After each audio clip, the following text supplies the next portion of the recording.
every time I have the opportunity to work with a couple and I ask them, what is your greatest goal? And every single time it's some version of have a great relationship or be happier together or work together better so that we can be a great example for our children. Now, it doesn't always sound exactly like that or in so many words, but it always boils down to the couple's why. And it is because deep down, we all understand that if we have a great marriage and a great relationship, then we're not only setting our children up for success because we've created a happy, healthy, thriving home for our children to grow up in, but we're also giving them the blueprint for them to be able to go out and find that special someone that they want to create life with.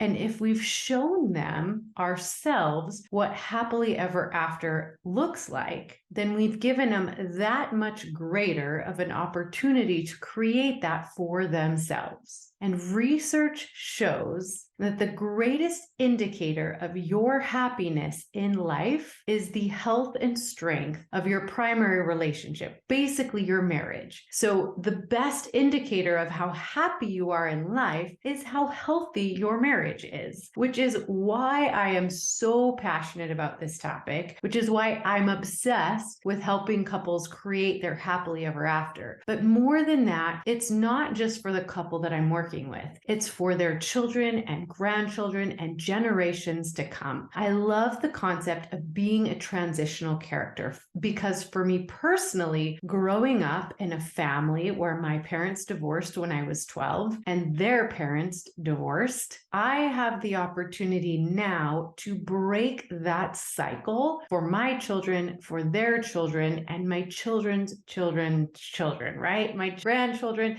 and on down the line. So it's that much more important for me to be obsessed with how to do this because it's not something that comes naturally. It wasn't laid out for me, but I know now that it's absolutely possible. So when people say, what is the absolute best thing I could do for my kids? What's the greatest gift that I could give them this holiday season? It's this, is to set them up for success in their life by showing them a good blueprint of a great marriage relationship and the possibility of a happily ever after. This is a concept I learned from Jody Moore, and that is that I already love whoever my children are going to marry. So my oldest is 19. He's currently serving a mission in Chile. So he's not anywhere near deciding who he's going to marry in this moment.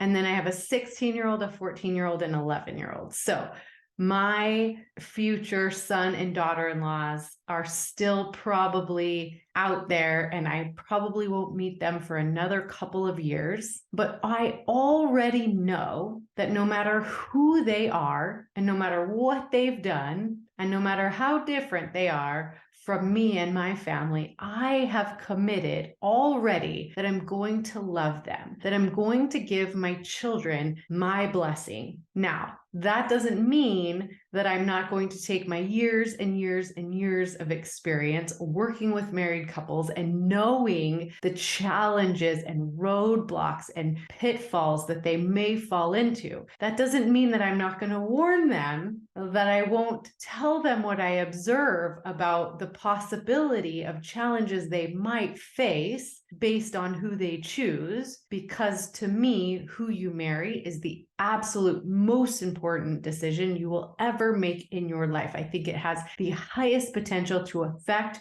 your capacity for happiness, even though your partner could never make you happy. That's not the point. However, the state of your relationship has a huge influence on your ability to have a happy, productive, healthy life. So, who my children marry is the most important decision that they will ever make. And I want them to know that. I want them to be aware as much as possible of what they're walking into. And in order to do that, I will encourage them to get to know the person they're going to marry. I'm going to encourage them to see them in all different scenarios and situations in their life, meaning having a disagreement with a friend or family member, meaning having a fight in which they can find out how they apologize or take responsibility for their part. I want to see them succeed. I want to see them not get their way, maybe not get into a program or something that really excited them. I want to see them use slow internet. I want my children to see their future spouses in all different scenarios so they can get a good idea of how they handle both success and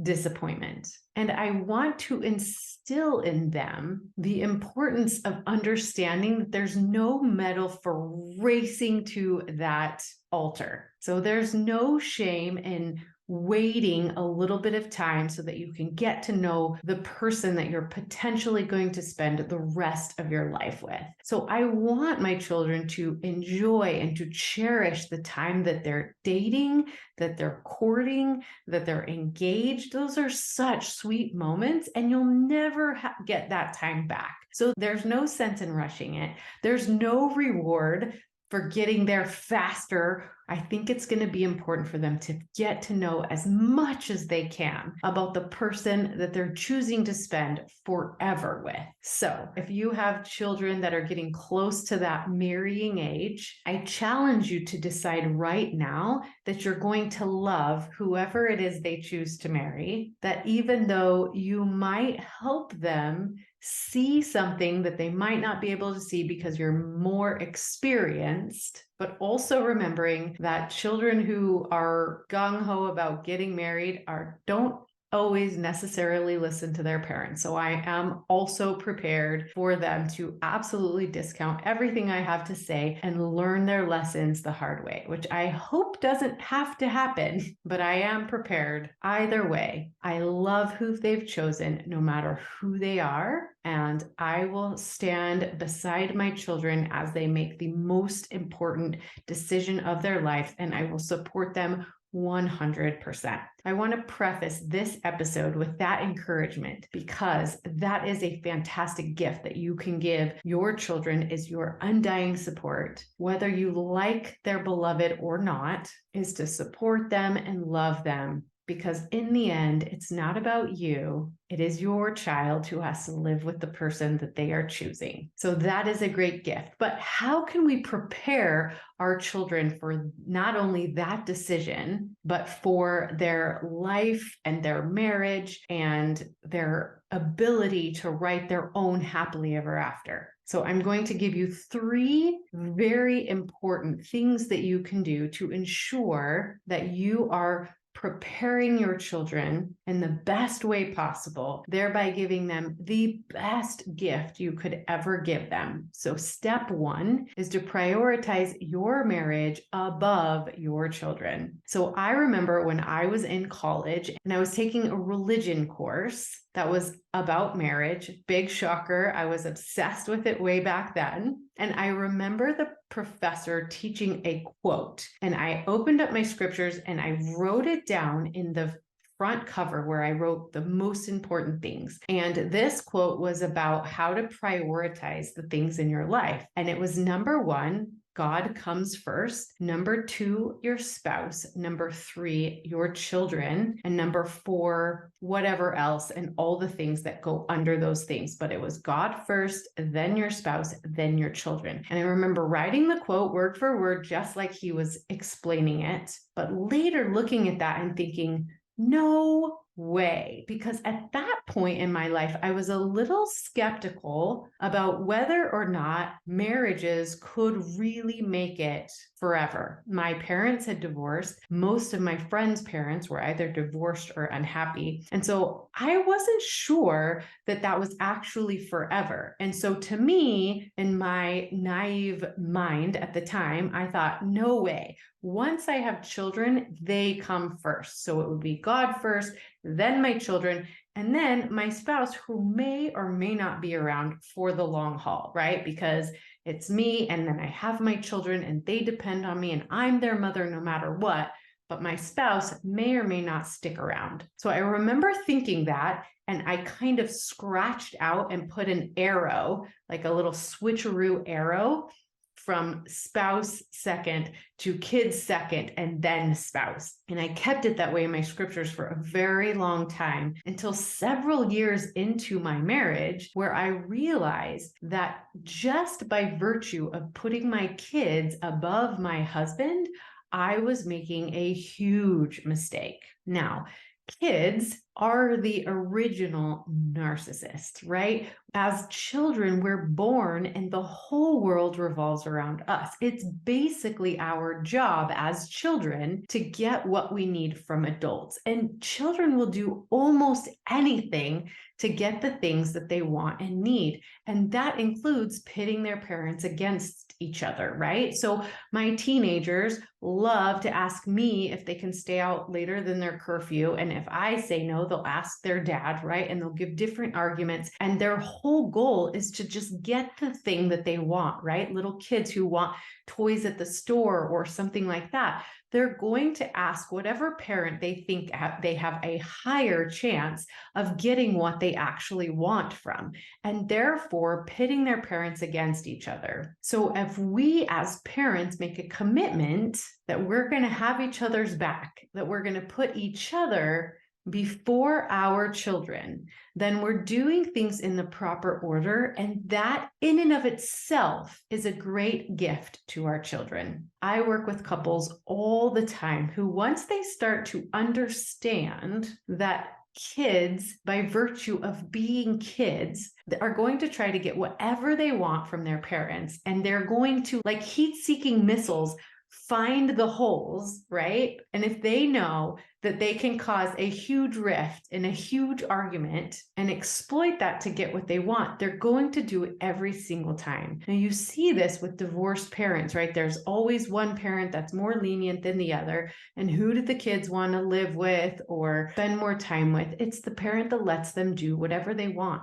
And that's because children don't yet know and understand that the boundaries and rules and consequences we place on them is for their own good. And so if we as parents can prioritize our marriage, our relationship first, so that life in our home revolves around the married couple and not around the children, we're already giving our children a huge advantage. Now, step 2 is to actually put that into action. It's not just to show them and to say that our marriage is a priority and that our spouse is most important. It's to show it by prioritizing things like weekly date nights, like daily connections. It's the things that I talk about all the time. Not only that, but periodic getaways where we leave our children in the care of another trusted adult. Now, this does so many things. For one, it teaches our children that they can trust other adults to help them get the things that they need. But also for the couple, it is so good to be able to get away together, to prioritize each other, to make memories, to reconnect, to get some perspective on your life. My husband and I just barely got back from Cancun, and it was a terrible time to travel. It was right in between Thanksgiving and Christmas, so like the busiest time of the year for kids. But also my husband and I both run our own businesses. And so fourth quarter is a huge push. So to take a week off in the busiest month of the year, both for our family and for our businesses, was tricky. But our marriage is that important. It's number one. So we made it work. And the benefits of getting away, just the two of us, on a tropical vacation in the busiest time of the year allowed us to gain a whole lot of perspective. And while we didn't talk specifically about our kids, our businesses, our finances, we did have the opportunity to look objectively at our year 2002 and the things that we were doing and forecast how we could be better partners, how we could be better parents and better business owners in the year to come. And it was so much easier to do that because we were out of all the noise of our everyday life. We weren't stressed about anything, and we could take long walks on the beach, reflect on how we were doing, and forecast how we could do better together. So important. Again, the things that you can do to show that you are prioritizing your marriage is going out on those weekly date nights, the way that I teach, 3 hours a week, dedicated just to spending time together, having fun and making memories, those daily connections where you get to know each other's inner worlds for just 20 minutes a day. You're going to ask each other questions about what you were thinking about and how you experienced the world that day, things that you learned that you're excited about, or things that are causing you stress, right? It's good to be able to share that with your partner every single day. And then periodically, I would say twice a year, getting away for some period of time and allowing another responsible adult to care for your children while you are away, reconnecting. You come back with more energy, with more purpose, with more perspective, so that you can be better partners to each other and better parents to your kids. So that's number 2. Number 3 is showing your children what it looks like to make room in the family for everyone to fully develop to their highest selves. Now, what does that mean? It means that the husband and the father has the opportunity to get the education that he needs to start his business or his career. And there's a certain amount of sacrifices that need to be made by the family in order to allow him to do that. Now, we talked last week about sacrifices, and long-term uneven sacrifices are a no-go. But what that also looks like is for the wife and the mother in the family to have the opportunity to do all of the things that she feels are important to magnify her purpose here on earth, right? So if that means getting an education and being able to have a business or a career or write a book or a podcast or whatever it is that she feels called to do, there's going to be some level of sacrifice by the family members to allow her to develop fully to her highest capacity. The same goes with the children, right? Not that the world revolves around the children, but that they have the opportunity to fully develop as athletes or musicians or debaters or whatever it is the children need to magnify their talents and callings. So there is this tug and pull, right? It's like we're all going to go watch my daughter play basketball, and then mom is going to have a meeting, so we all need to be quiet, and then dad has to wake up early for work in the morning. And so how are we all going to create this environment where everybody gets to equally? And when I say that, there are going to be seasons where some members of the family are giving more and some members of the family are taking more. And that's just what family life is like. But it starts with the husband and the wife both making room for each other to fully develop in all the ways that they feel called, and then showing that respect to the children so that they have the opportunity to fully develop. Although they won't completely do that until they leave the home, find their own spouses, and make room for the two of them and their relationship. But like I said, I talk a lot about compromise and sacrifice and how that kills the intimacy in a relationship, right? So when every member of the family, but especially husband and wife, can support each other in achieving and becoming the highest version of themselves, that is such a great gift you can show your children. And I started this episode with 3, but we're ending up with 4, because the 4th thing you can do to give your kids a fantastic blueprint that they can follow is to disagree in front of them, to give them a glimpse of what it looks like for two people with completely different backgrounds and opinions and ideas about how the world works, to show them what it looks like for both of them to show up fully in the relationship, to be seen, to be heard, to be valued, and to make decisions in a collaborative way instead of by compromising. So I talked about this in my episode a couple weeks ago. It's episode 207, if you want to go listen to that. But I talk about what it means to collaborate versus what it means to compromise. And a lot of the couples that I work with, one or both of the partners is like, my parents never argued. It was like my dad decided what we would do and my mom just went along with it, or my mom was in charge and my dad just did whatever she wanted, right? And the kids didn't get to see both parents show up with strong opinions and differing ideas and then work those things out in a collaborative way. And that, my friends, is such a powerful gift that you can give your children. So let's recap 4 ways in which you can give your children the greatest gift this holiday season. Number 1, it's to put your marriage before your children. So if you're religious, it's God first, your marriage second, your children third, and then every other priority in your life. It's to give your children that blueprint of what it looks like to put your marriage above your children.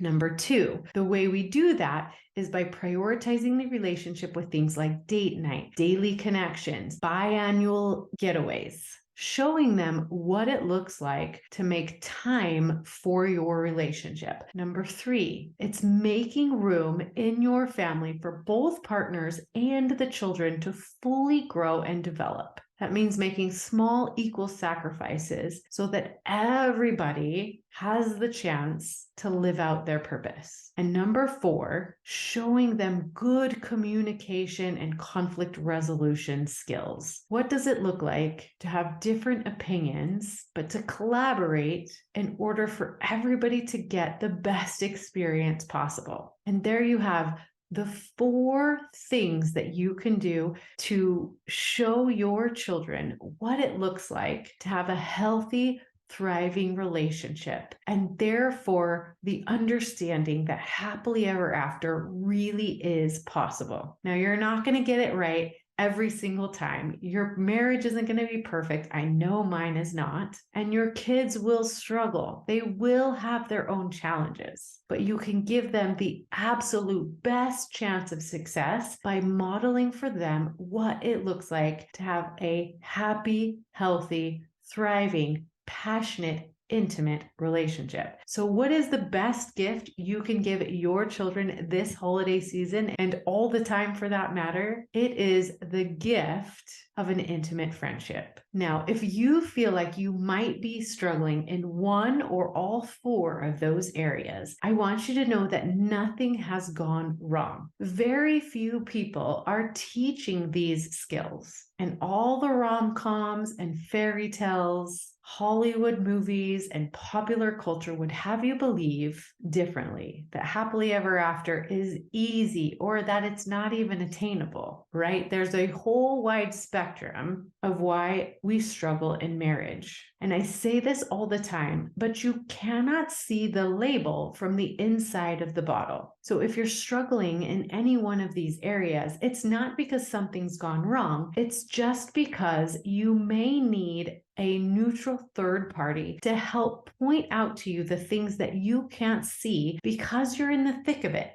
And there's no shame in that. There's nothing wrong with that. In fact, as I interview couples who are happily married for half a century, 50 years or more, I have found that most of them have had marriage mentors or coaches or therapists help them through some very difficult periods in their marriage. They help them grow into the partners who have the capacity for the type of intimacy that really brings the type of happiness that we all long for. meaning there are very, very, very few of us who can actually do it on our own. So if you're looking for some coaching around any of the things we talked about on this episode, please reach out. You're just going to go to www.secretsofhappilyeveryafter.com/apply, and you're going to sign up on my calendar for a 30-minute complimentary relationship breakthrough. Now, if this is something that sounds good to you, I want you to hurry because there are very few spots for this left on my calendar. They fill up quickly. There's no obligation. It's just a conversation where I can point out some things that you just might not be aware of that are keeping you stuck in resentment or in roommate syndrome. And I just want to help remove those blocks for you so that you can move into better communication, connection, and commitment and live out your happily ever after love story. So be sure to subscribe to this channel and join us next week, same time, same place. And until then, happy marriaging. To learn more ways to deepen your intimacy and strengthen your relationship, make sure you watch this video next